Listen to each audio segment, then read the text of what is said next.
Hey there, it's Susan Pierce Thompson, and welcome to the weekly vlog.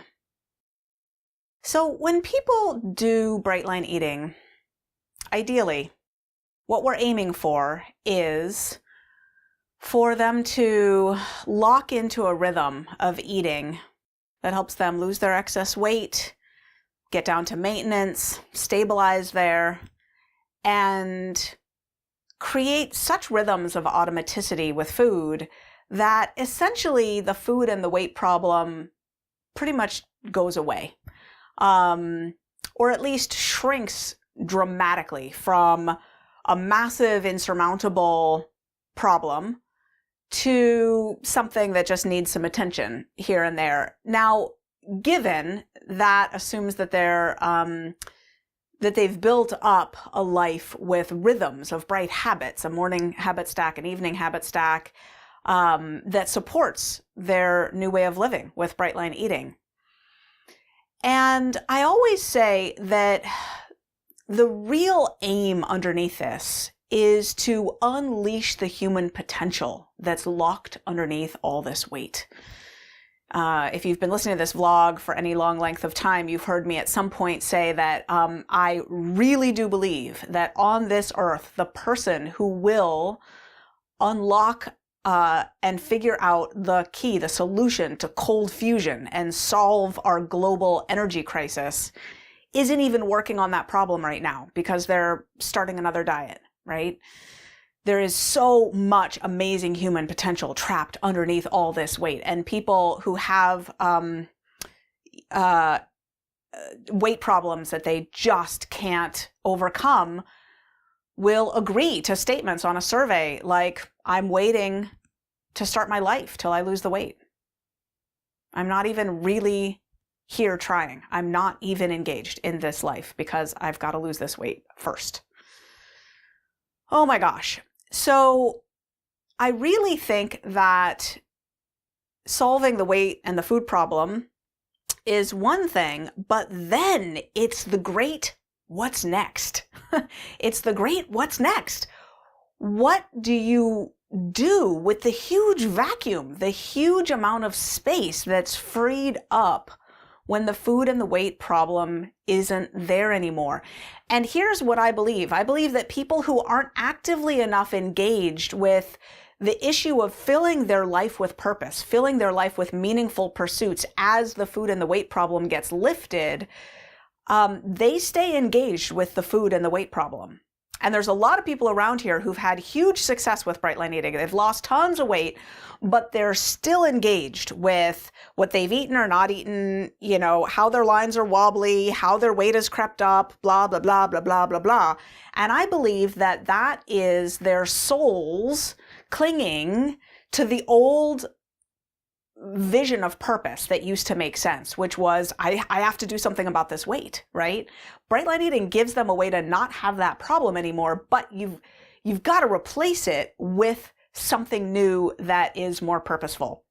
Now, just people in bright line eating aren't the only ones who need to grow and always be mindful of their life's purpose. Of course, everyone's involved in that. Here at Bright Line Eating as a company, we are really big on personal development and supporting our employees in taking courses and doing things to grow and stretch.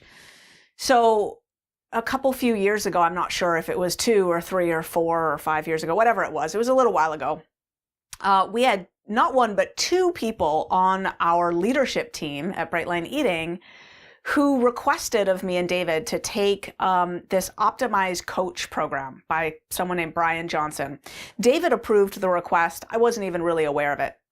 But they started taking this course, this coaching course, and they loved it. And they started reaching out to me about it. Like, Susan, I want you to meet Brian Johnson. You and he have so much in common. He's always talking about stuff that I learned from you in Brightline Mind and blah, blah, blah, blah, blah. And then one day, Brian Johnson started to talk about bright line eating, and they lost the plot. They just were so excited.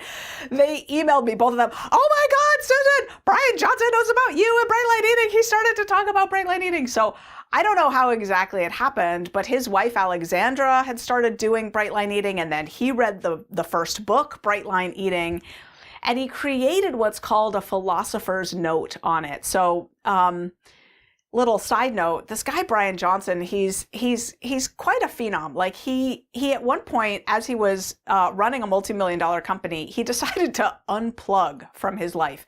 Just unplug. He went off the grid. He let go of his cell phone. He stopped doing email, and he holed up as a hermit for years, determined to catalog all the world's most important knowledge. And he just started reading all the most important books. He'd always been a big reader, and he loves reading. But he started cataloging them and synopsizing them into what he called philosopher's notes. So he'd take what he would consider one of the most important books of humankind, and he would write a 6-page PDF synopsis of it, and then he would record a 20-minute audio file, MP3 synopsis of it. So 6-page PDF and a 20-minute audio file. You pick either one. They're both complete. And he's done this now to over 600 books in the ancient wisdom, personal growth, relationships, love, parenting, sleep, habits, exercise, weight loss, Buddhism, Stoicism, on and on. I mean, like, yeah. So all these different categories, mental toughness, purpose. Anyway, so he took the 600 best books, he believed, and he cataloged them. Now, I have to say I'm quite proud that Bright Line Eating and the official Bright Line Eating cookbook are both in that category. He loves Bright Line Eating. He loves the philosophy of it. He loves the clarity of the bright lines. He's right with us in saying, yeah, moderation is not always the right thing. Absolutely not. Absolutely not. Especially with something that's taken you down. Cut it out of your life, soldier. Done. Yeah, he loves Bright Line Eating. So my employees were so excited. They put us in touch. I read this synopsis of Bright Line Eating. It's incredible. It's the best summary of Bright Line Eating I've ever read.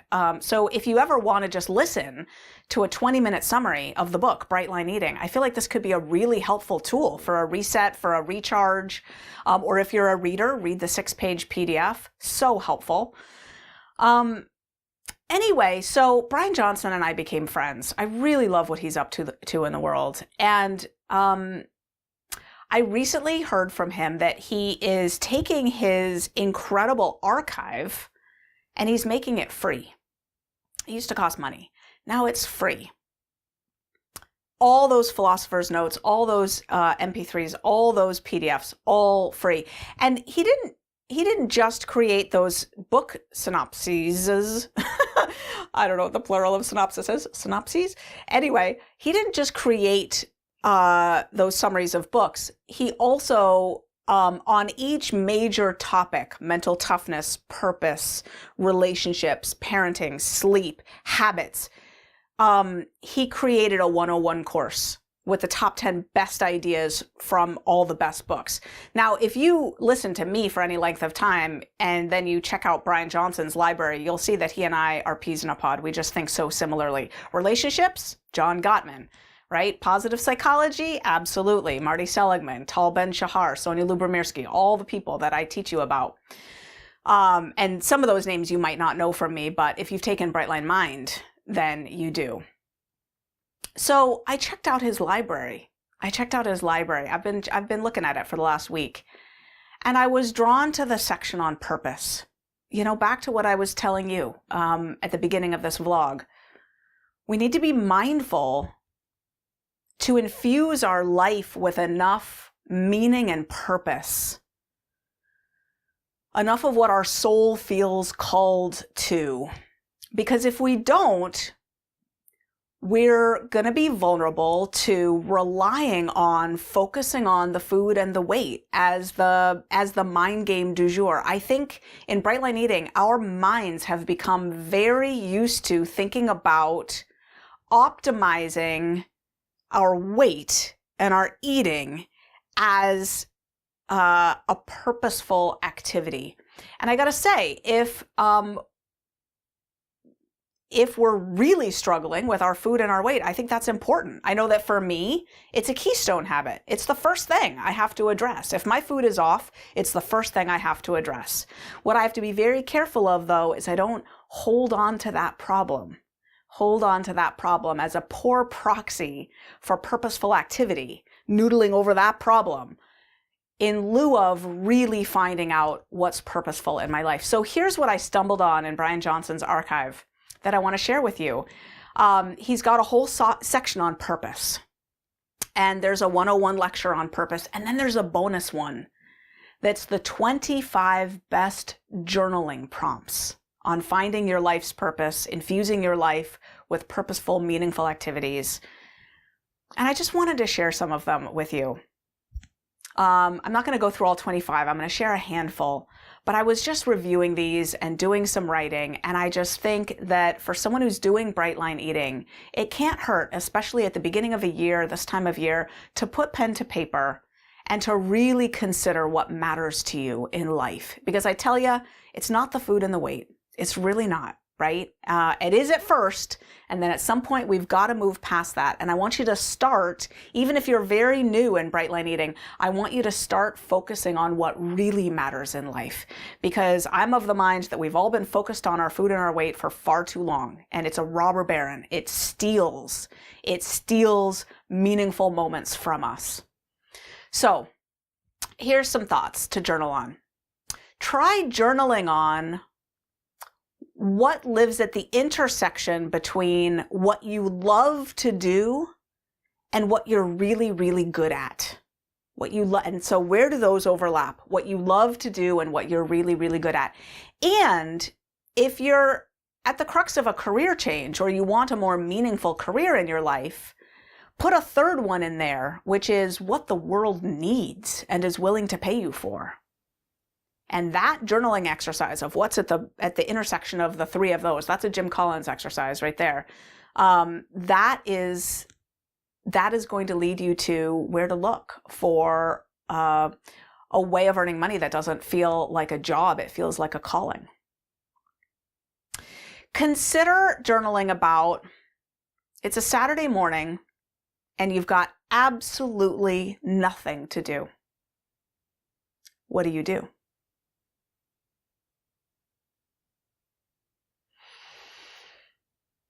Here's one.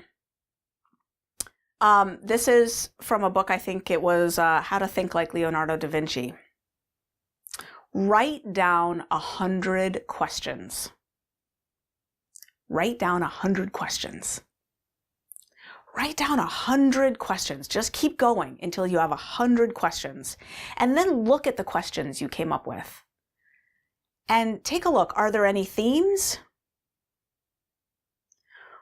What are your favorite ones, your top 10 questions that you came up with? And then rank them. Like what to you is the question or two or three that really get to the heart of life? That's a way to uncover what matters to you. Here's one. Write about the 5 things that you're most proud of in your life from your past. The 5 things you're most proud of. Now imagine your future. What 5 things will you be most proud of? And here's a famous one. You can just extend that out to the end of your life. Write your eulogy. What will people say about you when you're not here anymore? How will they celebrate your life? And how do you feel about what they'll say about you?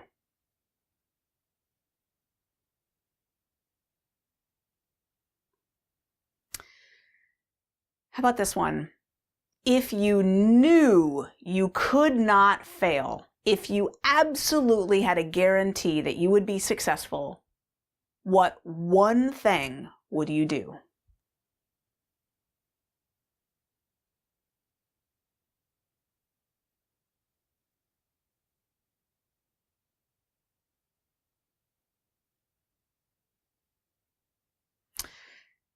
maybe kind of similar. If you had all the time and all the money in the world, I think this is a Deepak Chopra one.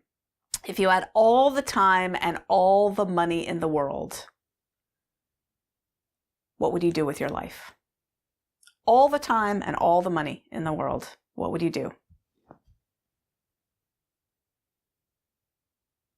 So that's just a handful of the writing prompts. There were 25 of them. And again, this library is just, it's epic. It's epic. And, you know, the thing about information is it's not valuable anymore, right? As a matter of fact, there's too much of it. Information is like a fire hose. You go online, you can find out anything. And there's so much coming at us in terms of information. What's valuable is curation, filtration, what matters.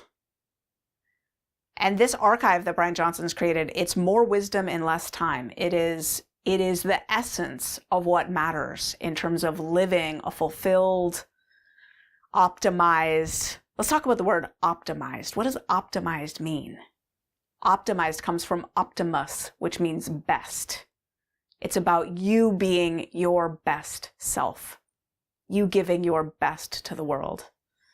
Abraham Maslow, the grandfather of positive psychology, said, what someone can be, they must be. What one can be, one must be. Meaning we're called. We're called inside, not from the outside. We're called from the inside towards self-actualization. That's why people are called to bright line eating. Because they want to be their best. Yes, they could just keep eating. But there's a voice inside that says, no, there's something better for me. I can do better than this. I can solve this problem. I can be doing better with my food, my weight, my health. There's got to be a way. And some of us have heard that call over and over and over again throughout our lives. God bless us. We keep going. Just heeding that voice. There's got to be a way. There's got to be a solution for this.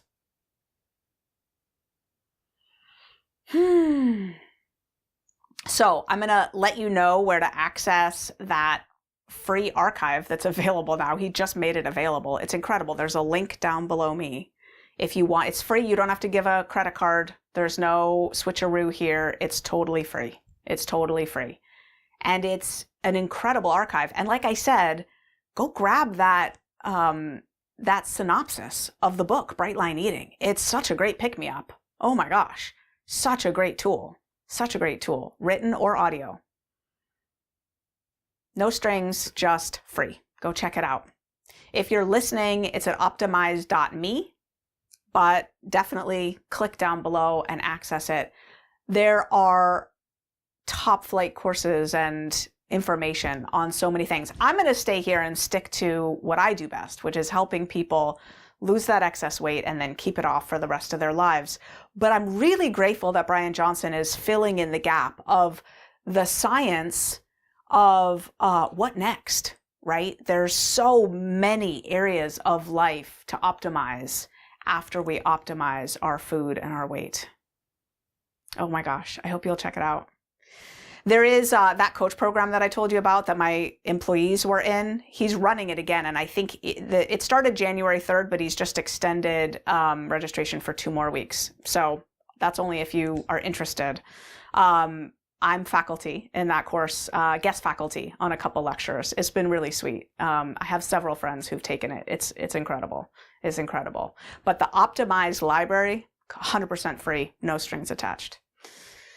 So consider this week your purpose. Your purpose in life. What are you really here for? I promise you it's not to think about your food and your weight. That's the weekly vlog. I'll see you next week.